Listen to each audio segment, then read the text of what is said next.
भाई एक इस पर ना एक बहुत सेंसिटिव पॉइंट पे आते हैं हम लोग, जो I have seen a lot of times impact mindsets of founders. क्या होता है ना भाई, when you reach a certain amount of success, and success is very relative, success is very personal, very bespoke to individuals. कुछ लोगों के लिए शायद सक्सेस ये है कि यार हमने कुछ बना लिया, कुछ लोगों के लिए सक्सेस है हमने तो इतना कैपिटल रेस कर लिया, या फिर इतने इतने 100 करोड़ हमारे कैपिटल के हिसाब से आ गए. कुछ लोगों होगा कि हमने सक्सेसफुली एग्जिट कर लिया. It's very different, right? But सारे एस्पेक्ट्स ऑफ सक्सेस में भाई एक चीज़ जो आता है माइंडसेट में, वो होता है कि कभी कभार the opposite of an impostor syndrome, the god syndrome. Of late a lot of founders with a little bit of success start seeing the essence of hubris. उनको लगता है कि यार हम ही हमें, बाकी सब में पानी कम है. And at times that can also result in perhaps their largest reasons of fall.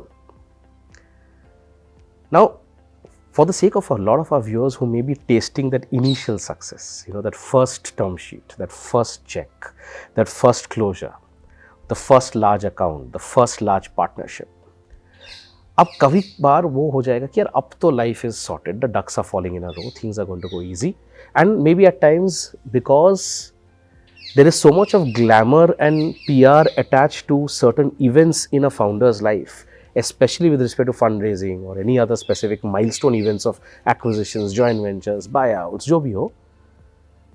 There are systems which push the founders out in the face to say, yaar, yehi hai. How does one recalibrate and stay grounded? In your experience, how is hubris management potentially factored for a founder? Especially given a very beautiful point that you stated, that भाई ये 40 साल का marathon है, इस पे बहुत सारे peaks आएंगे, बहुत सारे वैलीज आएंगे. पीक्स के टाइम पे पूरा दुनिया आपके साथ वाह वाह कर रहा है, और वैलीज के टाइम पे आप अकेले हो. In fact there is a lot of hypocrisy. भाई क्या होता है, I keep saying this, hypocrisy का एक थॉट प्रोसेस कभी कभार अगर ऐसे सोचो आप कि एक मुर्दे ने क्या सिखाया हमें, कि एक मुर्दे ने क्या सिखाया हमें, कहा कि ये लोग जो मेरे लाश पे रो रहे हैं, ये लोग जो मेरे लाश पे रो रहे हैं, ये लोग जो मेरे लाश पे रो रहे हैं, अभी उठ जाओ तो जीने नहीं देंगे. जीने नहीं देंगे. Very true. So भाई, how do you factor this hubris management in the world of a lot of position based hypocrisy? So everybody would have their own mechanism. I learned one, or at least I tried one mechanism for myself, right? And this again comes from another dear friend, right? So You can name him if you want to. So there's this friend of mine, don't want to name it. He went through a lot in life, lost some family members, lost his profession, job, all in a span of a month. And then he had to rebuild, had a young kid, and he had to build everything brick by brick for a very long period of time. He basically took care of cows, built goshalas, then he went to villages, and he's an IIT graduate himself. Now he's building a big farm. So he taught me one thing, that how do you not have an urge to own. So generally the fundamental tendency is that if I am around somewhere and that thing basically is so called successful, or you have some sort of an achievement, the first thing is to try and claim that this is achievement, this belongs to me, I belong to this success story, and this success belongs to my endeavors. And like, how do you stay apart? Because the thing is, if you want to claim the success, then you'll have to own up to the failures as well, right? बिल्कुल. The truth is, have you done anything differently for any business of mine or any endeavor of mine that would have failed or that would have succeeded?